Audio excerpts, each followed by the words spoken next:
A ver, en la historia de Occidente hay una paradoja, una ironía tremenda, que es como el intento de un imperio gigantesco por aplastar una fe no solo no funcionó, sino que, sin querer, la hizo más fuerte. Esta es la historia de cómo la persecución, en vez de destruir, acabó construyendo. Bueno, esa es la gran pregunta, ¿no? ¿Qué pasó ahí?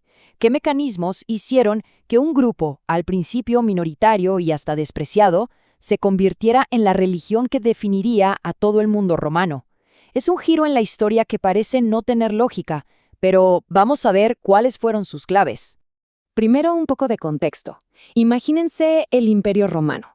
Era como un gran mercado libre de dioses. Había cultos de Egipto, de Persia, dioses locales. A Roma en general le daba un poco igual, los aceptaba casi todos.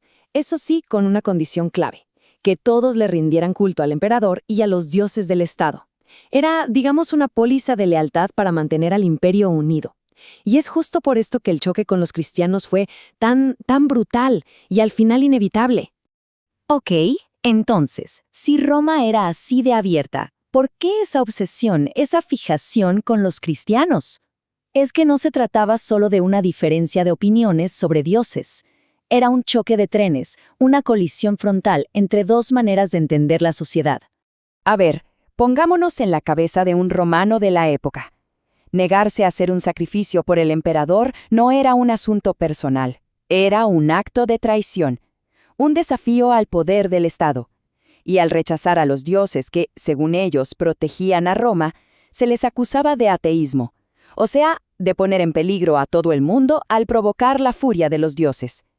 Su insistencia en un único dios los hacía ver como raros, como antisociales, como gente que no quería participar. En palabras del historiador Tácito, se decía que sentían odio por la raza humana. Imagínense. Y esta cita, es que lo dice todo.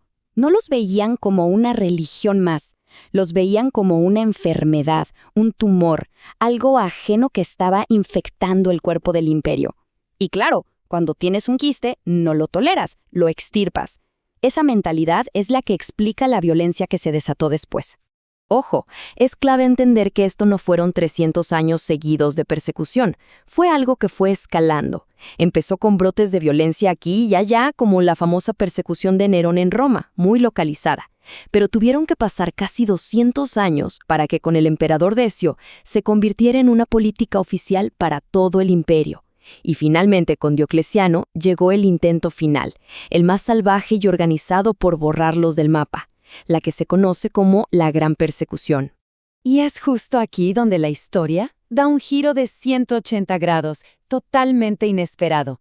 El arma principal de Roma para meter miedo, el terror, se convirtió, irónicamente, en la mejor publicidad para el cristianismo. Porque la violencia no creó víctimas anónimas, creó héroes, los mártires.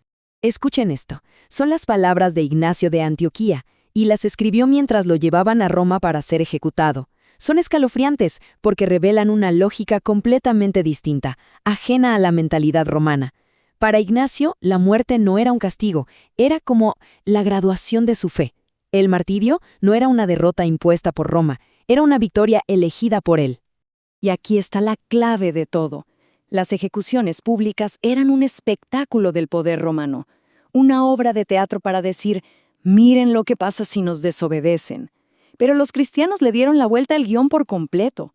El escenario del terror se convirtió en su mejor púlpito.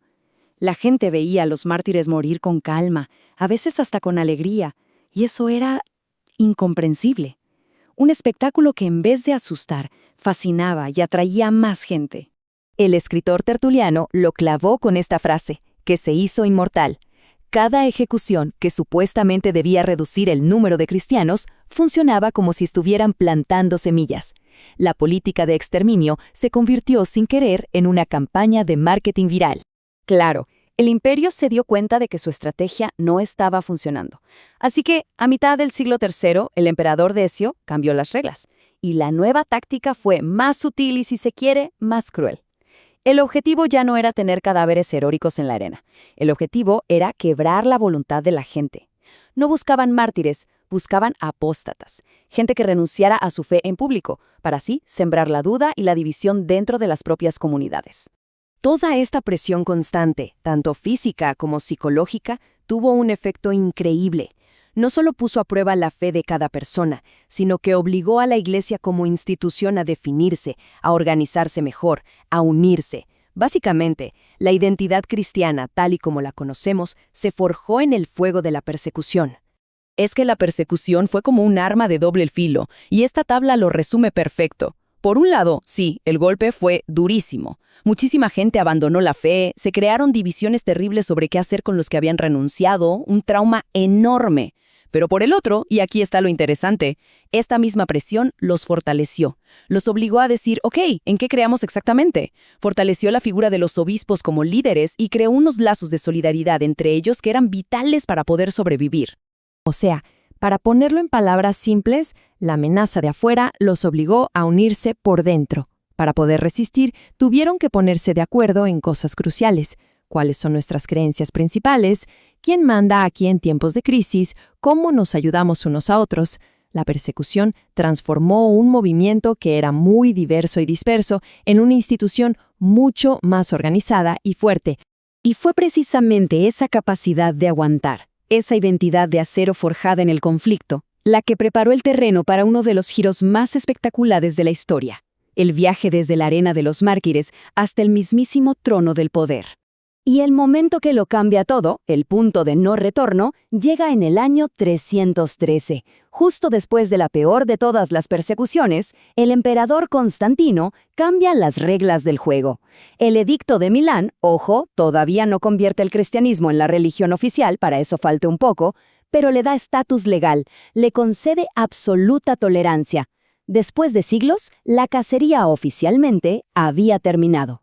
Lo que pasó después fue vertiginoso. En menos de una generación, la Iglesia pasó de esconder sus textos sagrados en catacumbas a organizar debates teológicos en grandes concilios pagados por el emperador.